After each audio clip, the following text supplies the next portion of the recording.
Welcome back to the 207 Kitchen at our main studios. Our guest today, Chef David Turn, owner and chef at David's Restaurant in Portland, David's 388 in South Portland. And what is on the menu, sir? So we're going to make some mushroom tartine. So tartine is just the French's way of saying a toast. So if we had avocado tartine, it would be an avocado toast. So this is a mushroom toast. Okay. So we've got these lovely mushrooms from locally. They're exotic, not wild. So these are harvested mushrooms. But we've got some lion's mane and some trumpet royale and 2 different flavors of shiitake. And anyway, we're going to just make this. This is pretty good. So okay, the thing is about sautéing mushrooms, you want the pan to be really hot. So we're going to smoke this room up pretty bad. I just would tell people to be aware when they're doing this that they want their hood fan on. We don't actually have one of those here. So I like a combination of oil and butter. And you can see that is just smoking exactly like we want it. Okay. And I'm going to just throw a bunch of these mushrooms in here. Now, does it matter what types of mushrooms one uses, David? Well, you know, there's a lot of different types, obviously, and they have all different kinds of qualities. Right. And they have different flavors. So I'm not particularly fussy. There are certain mushrooms I wouldn't use to do this, but not very many. Okay. So these are, the thing about these is what I want them to do is I want them to get a little color. So I try to not overcrowd the pan. And this is just, I got a little salt, a little pepper. And you can see over here, I've got some leeks and shallots and some garlic. And I want the mushrooms to get along there pretty well before I do that. You can see they're browning up a little bit. And what will happen oftentimes when you're sauteing mushrooms is water will come out of them and it'll go into the pan. And if the pan is really hot, then the water will evaporate. And that's when the mushrooms start to brown. So you can see my pan is completely dry. I'm actually going to put a little bit more butter in there. So for the home cook, how do you know when the mushrooms are properly done? Well, when they're golden brown, basically.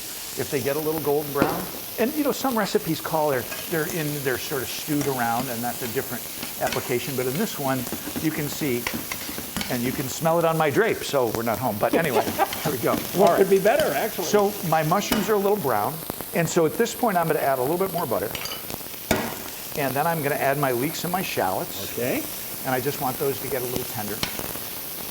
And what I would like to do is also put some garlic in there, but the garlic will burn very quickly. So I'm going to wait until the leeks and the shallots are tender, which they nearly are now. I was going to say, obviously the cooking time for this dish is pretty minimal. You don't want to overdo this. This is going to be on the plate in a minute. And so here I have some chiffonade of fresh sage and some thyme leaf that I just like to pick those off. You can see they still have a little bit of stem on some of the tips. I kind of like the way they look like that. And here we go, and the mushrooms are nicely browned, and now I'm going to put the garlic in. All right, so there we go. And the garlic really, and I might go back to the butter again. There we go, because I have a little bit of a problem with the butter, as you may have noticed.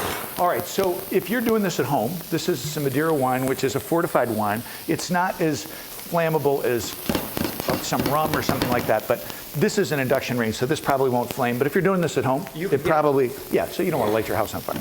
So here we go. A little bit of Madeira, and you smell that? It's just amazing. That aroma is amazing. So I'm just learning about induction ranges. I actually have one at home now. I've had one since November. They're very hot. They're very hot. So but they're hard to control, compared to what we're used to. So this is creme fraiche. You could use heavy cream and a little sour cream with a little bit of lemon in it. Okay. It's hard to find creme fraiche. Okay. And it's not going to take much of this. Just like that. I'm going to let that cook for just a few seconds, really. And then I'm going to just put some of this kale in there. Just a little bit. Oh, that's a nice touch. Just that. And so, of course, if you read the recipe, this is just some brioche that I toasted in butter, and I did this ahead of time. I think everybody can manage that. Yes. And at this point, if I'm making this at home or in the restaurant, I'm gonna taste it and I'm gonna see, how did I do? Did I get the salt and pepper right? Well, please tell us. How did you do? It needs more salt. Okay. And it needs more pepper. Okay. There we go. But that's pretty good. So there's a little bit of sauce. There's some mushrooms. And it's really nothing more than some mushrooms over toast. But they're really good mushrooms, and it's really good toast, and it's pretty good Madeira wine. and it's pretty good butter. It's pretty good cream. You know, the whole thing. You kind of get the thing. Now, I have an ingredient that I tend to overuse, and I'm going to use it here.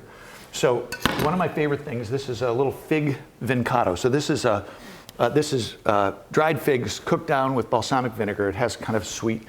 And interesting, I got turned on to this by Nick Alfiero from Harbor Fish years ago. We were in Macucci's and he said, "Have you ever had this?" Anyway, I've been hooked on it ever since. I think he's getting a commission check. I'm not sure. Okay, that's a good tip to know. Anyway, well, here we are. There you go. Thank you, Mikey Alfiero. Nicky, I mean. There you go. The recipe is, of course, on our website and on our app. Go to newcentermaine.com, the 207 section. You'll find the recipe for the mushroom tartine. You'll find more information about David's in Portland, David's 388 in South Portland, and that is a great looking dish. Thank you.